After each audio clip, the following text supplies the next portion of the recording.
references. Today we will be focusing on the first law of atomic habits, to make it obvious, and I'm hoping that by the end of this you were able to leave here with something tangible to get you started. It's obviously 45 minutes, we're not going to do it all. So welcome, my name is Barbara Jones. Let's get started. So I said I'm Barbara Jones. I'm a program manager in Insight Enterprises. I have a master's, an MBA, as well as several credentials, both in the Scrum world as well as PMP. And then more recently, I got my AI 900, the Microsoft AI certification. In my community, I like to advocate for women in technology. If you see that picture, that's my husband and daughter. And I found when my daughter was graduating that she really didn't know how to negotiate salaries. So I kind of made that my little personal mission, is helping young women just be brave enough to say what they should say. So, not that I can do it for men, so if anybody needs help with that, I'm here, right?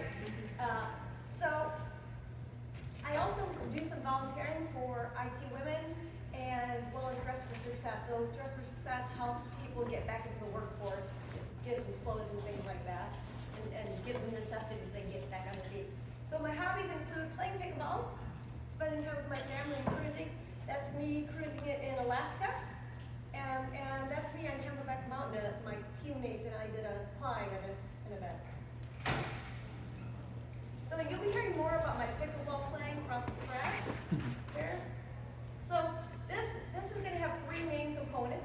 We're going to do a very brief overview of what Atomic Habits is.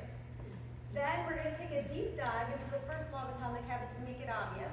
And then the focus of this presentation is going to be a 20-minute workshop. And it's going to be broken down into 4 different pieces. The first 3 I'll explain them and give examples, and then give you 5 minutes to work on them. So I'm hoping that you'll walk away from here with something tangible that you can either take to your personal life or to your teams. And as we move through this, just be positive. And some of the things I'm saying, well, I'll talk about something in person versus virtual. You just have to adapt it. I'm not going to spend too much time on whether it's in person or virtual, okay? Okay, we're going to play a game called 2 Truths and a Habit. I would like everybody who can to stand up, please. And turn to your neighbor, and you're going to tell them 2 truths about yourself and a habit, something you're trying to improve. So, for example, I would say, hi, I'm Barbara Jones. I live in West Palm Beach, Florida, and I like to play pickleball. I'm trying to get better at pickleball. Okay, go ahead, I'll give you a minute or 2.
Interest from a bank, your habits that name's Claire. It's a bestseller. I'm not going to do it justice in this very short time, but I'm going to touch the high points. So if you get 1% better every day, you will get 37% better over a year. You can see the exponential math. On the contrary, if you get 1% worse each day, you'll be near zero. So your goal has to be to eliminate bad things and create good things or replace them, right? So the point here is that if willpower alone was enough, then everybody would make their goals, right? So we have to be mindful and make conscious intentions and practice our intentions. And that's how we best get to our goal. Most people make a goal like, I'm gonna lose 20 pounds, and they just become overwhelmed because they don't know where to start. So we're gonna talk about where to start. We're gonna give some personal examples, and we're also gonna give some examples as it relates to teams. There's me playing football. So, personal story. Maybe 9 months ago, I decided I was gonna play pickleball, right? So I went to the court with some friends. I had that cute little outfit. And I got a brand new racket and a bunch of balls. And I said, well, how hard can it be? My 80-year-old mom plays with her friends, right? And I get out there and I just, for lack of a better word, suck. I just suck.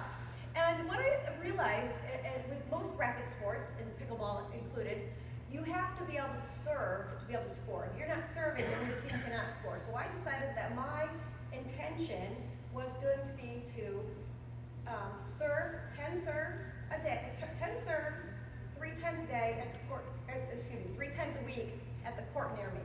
So that was my intention, my incremental change. And I did a bunch of others. I took some lessons. There's a number of incremental changes, but it wasn't just my serving. But over a 6-month period, my goal was to be 8 out of 10, and I actually have been hitting 90%. And my friends are like, you deserve the most improved award. And it was just, they didn't really want to play with me, just been good sports. So I made a series of incremental improvements, and I kept persistent on to create a habit. Now I'm a pretty good server. I'm working on actually doing some spins and fancy stuff. Okay, so why do we care? And like I said, I'm trying to balance the habit improvement, the personal life versus your team. So you get a little bit of mix of those. So Rome wasn't built in a day, is expressed by John Plywood, and basically says that anything good has to be persistent. It's just not going to happen overnight. You have to keep trying and put in the hard work and energy. Consistent, intentional practice, consistent, intentional goal making. So when the same principles apply to teams, and the teams make small incremental improvements, we get teams that are better for collaboration, communication, and they develop a growth mindset. Can you guys think of, by show of hands, can you guys think of a habit or two that Agile teams already have, or Scrum teams, whichever type what good habits do they already have? Yeah. Retrospective. Retrospective, yes. Showing up on time for the daily scrum. Doing scrums, yes. Okay, good. Anybody else? Real quick? No? Demoing, yes. So those are three habits that are built into Scrum, right? Or Agile, whichever method.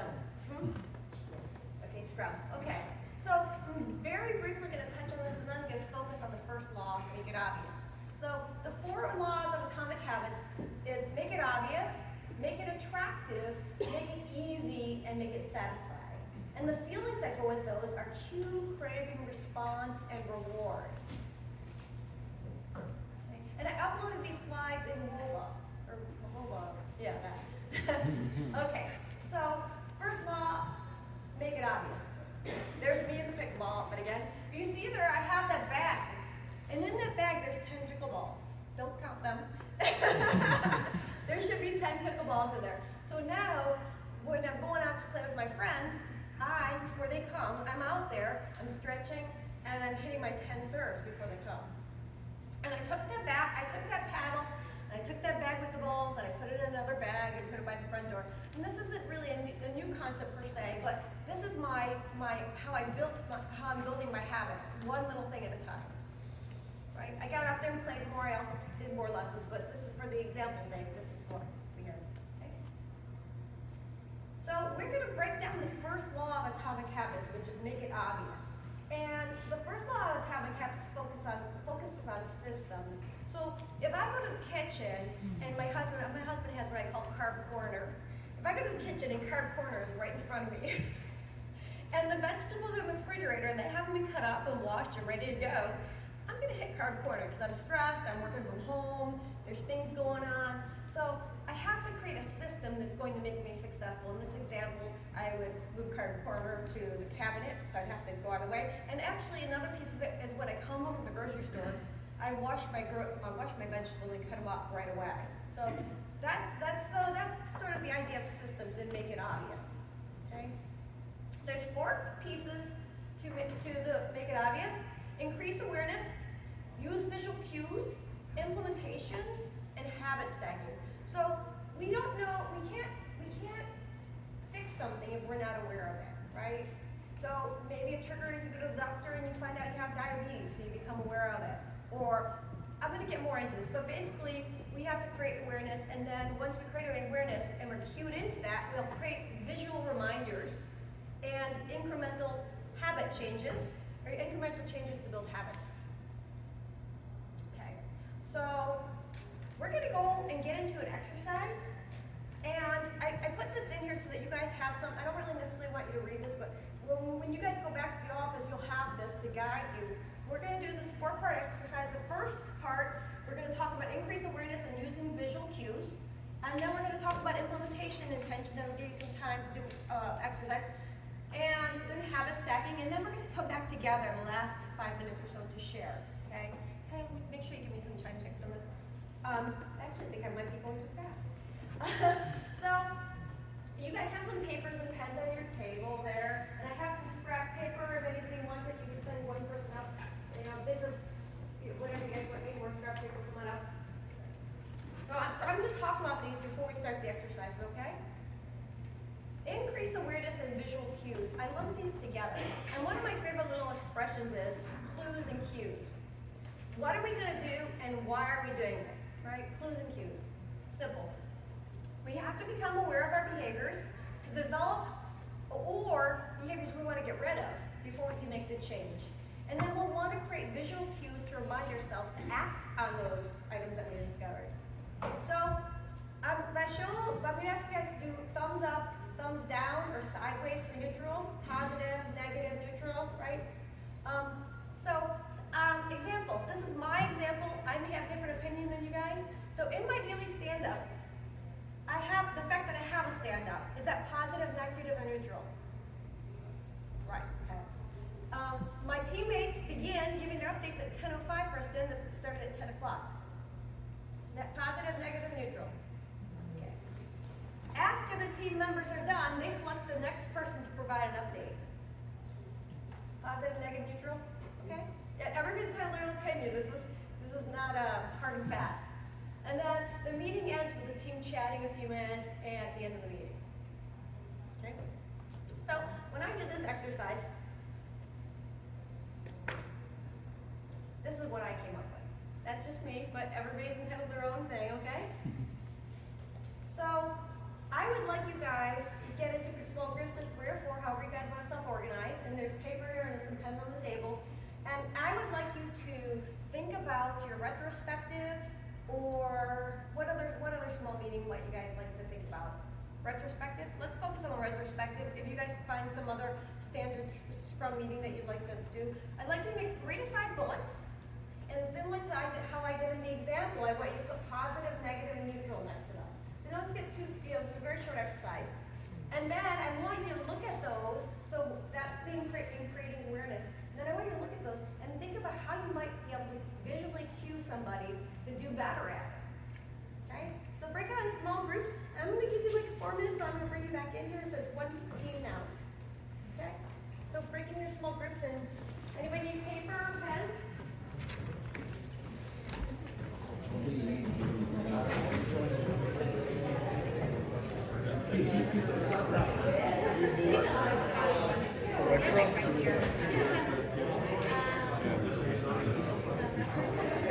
I'll be our mini taker.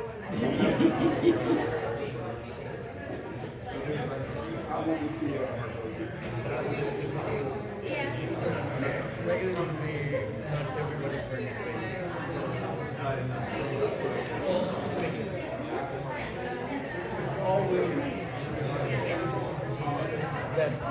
100% of the team that Nick and Todd. The others are too shy. I'm just saying at the most.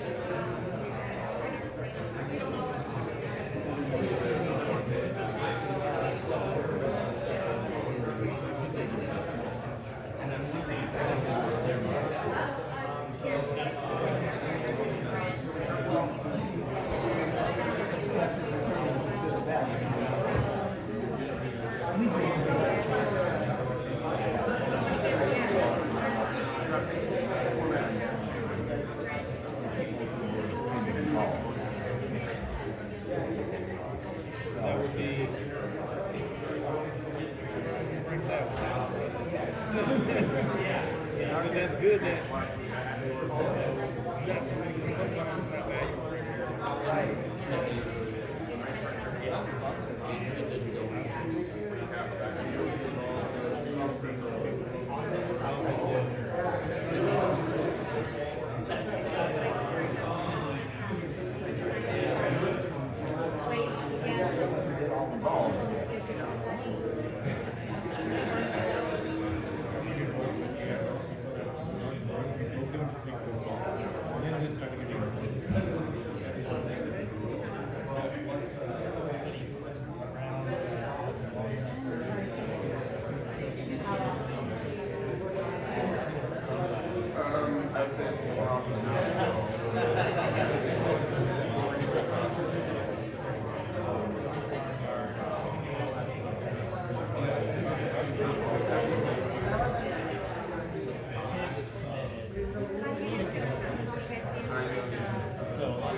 What's a new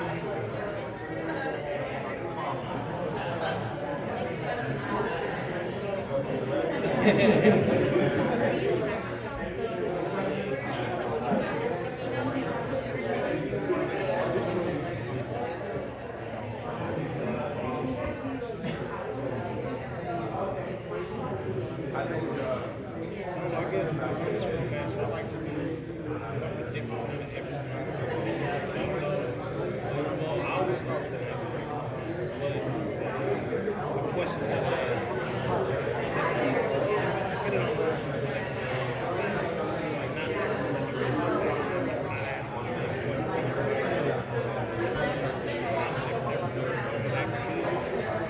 Maybe it might not be good for you. I feel that it works.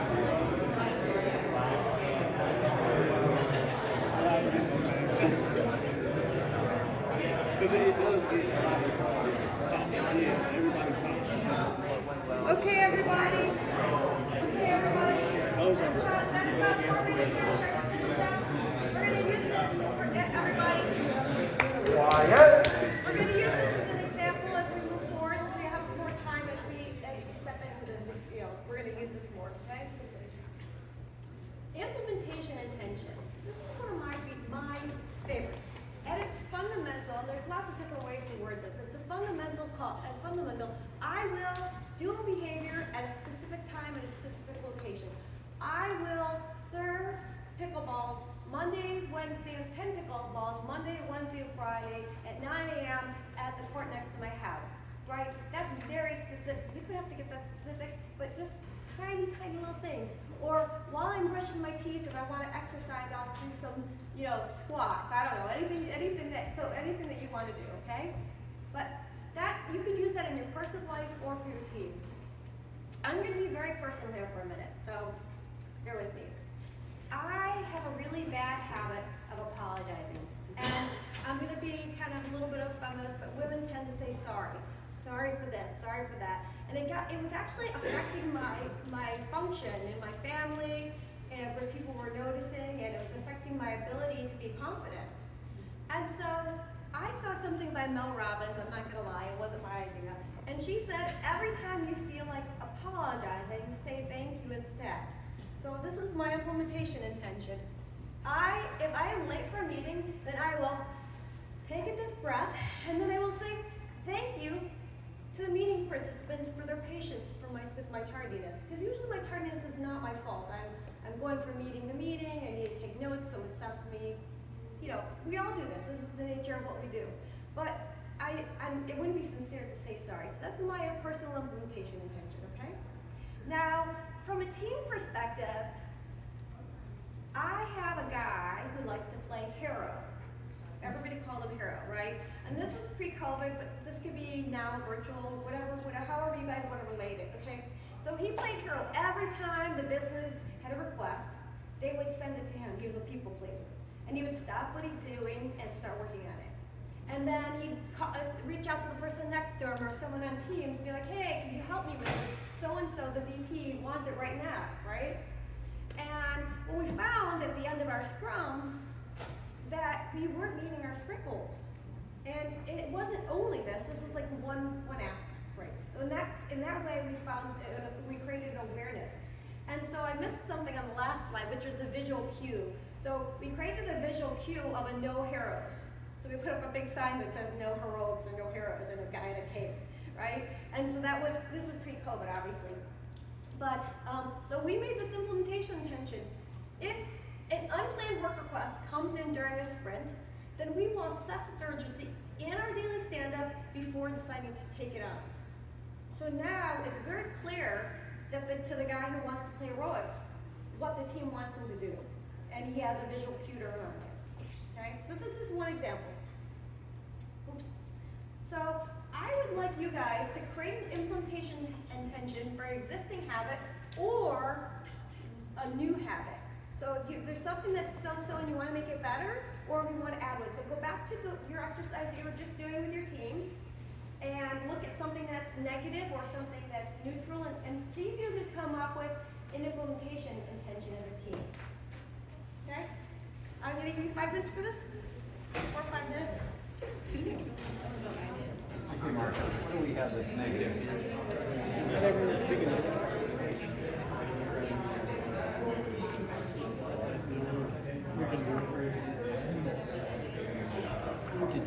So we have retro. We put it Right. So in retro we have different categories. And on those posts, and then we talk about those posts. So in those posts, you can see that less than half the time mandatory you have to there's about 5 different roles.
right? There's not a create habit.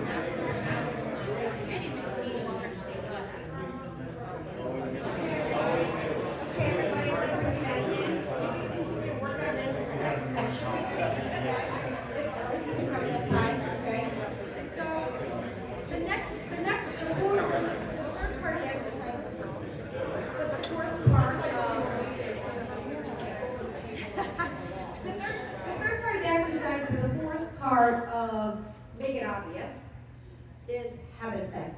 This is a personal favorite of mine. So what it basically is, it's the building blocks of creating habit.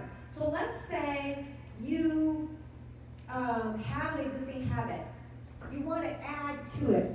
And as I promised, I'm just going to talk loudly. As I promised, I'm going to make this a combination of personal as well as work-wise. So when I think of habit stacking, one of the things that my husband and I do in the morning is he gets up, makes coffee, takes the dog out, I get ready for work, and I come downstairs and we have coffee together. But usually it's like 30 seconds, then we're off to do whatever it is that we're doing in our day, right? Moving to work and changing our mind. So what we decided was, for one of our implementation intentions that we habit stack, we already have the habit of having coffee together every morning. So we take a pause, 30 seconds, 1 minute, 2 minutes, just to talk to each other and appreciate each other and be grateful. So that's a habit stacking that I have implemented in my life. I'm not perfect at it, but I try. So habit stackings at work could be like, if you're having a stand-up, well, you can combine that with a code review, right? So immediately after stand-up, for that 5 minutes where everybody's chit-chatting, maybe twice a week you do code review, right? And you have one person and they take turns so that they're appreciated by the team. I mean, it could be anything like that that you do as a team. So if you want to do, like in your retrospective, you could habit stack a lessons learned where you're documenting and actually taking actions on it. So I mean, these are some very simplistic examples in the time that we have.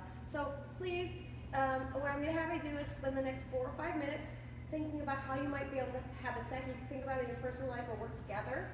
And then we're going to come back together and share some ideas in the last 5 minutes before we move into Q&A, okay? So question. Yes. So you always look at your positive traits or the team that you can take a look at and say, what can we add to it? Is that the goal of habit stacking? It could be any habit. Positive, negative, or neutral? I never really gave that much thought, but yes, I would think so. Obviously, you don't want negative habits. You want to be improving on them, right? If you have a negative habit, you're already working on that. So I would say it would be something positive or neutral. You can almost like stack something on top of a negative habit that is like a positive one to help eliminate it. Yeah. Like or something or neutral to try and like break it down. Mm-hmm. Yeah, so it could be something negative, yes. Right? Okay, so it could be something like, I have the one that popped in my head is, I see a cookie and I want to eat it, right? And this is not a good example of it, I guess. But if every time I eat a cookie, I'm gonna do 5 push-ups. I don't know. That's rude, that example. You throw me off my game on that one. Okay, so I'm gonna give you 4 or 5 minutes, and then we're gonna come back in for a discussion. It's one guy.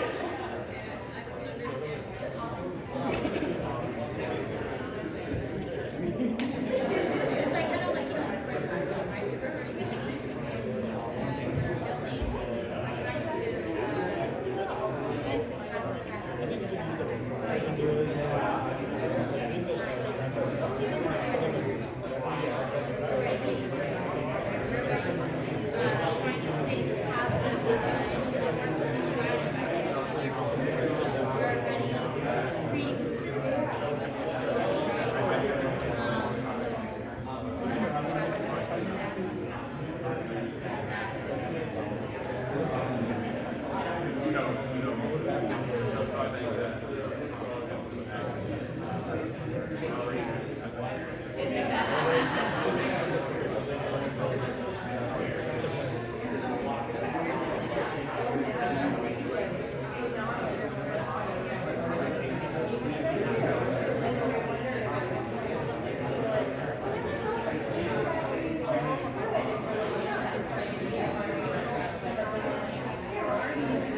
Let's share. How do you think habit stacking, which is my personal favorite, how do you think habit stacking can help improve team collaboration and communication? Anybody? Coming up with ideas to do habit stacking? Yeah. Yeah, we had one that kind of promoted ownership. So if you have like a team meeting you have every week, and your current positive habit is that they add to the agenda, any questions or things you're working on. But then to build onto that, okay, how about then, instead of one facilitator facilitates every week, the team then team turns to facilitate every single week. So they have ownership over your meeting and then that ends up being success. Thank you very much. She basically said that they take turns, they're gonna add a habit, or they could add a habit of taking turns running the meeting so that they felt that they had ownership of it. I had said a lot more than that, I was trying to summarize it. Okay. Can you share an example of a habit you'd like to stack in your personal life? Maybe you'd like to share a personal one. Crickets. Yes, please. Let me bring the mic to you.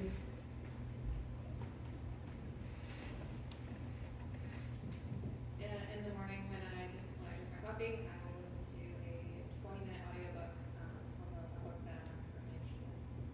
Great. Maybe I'll like to share one.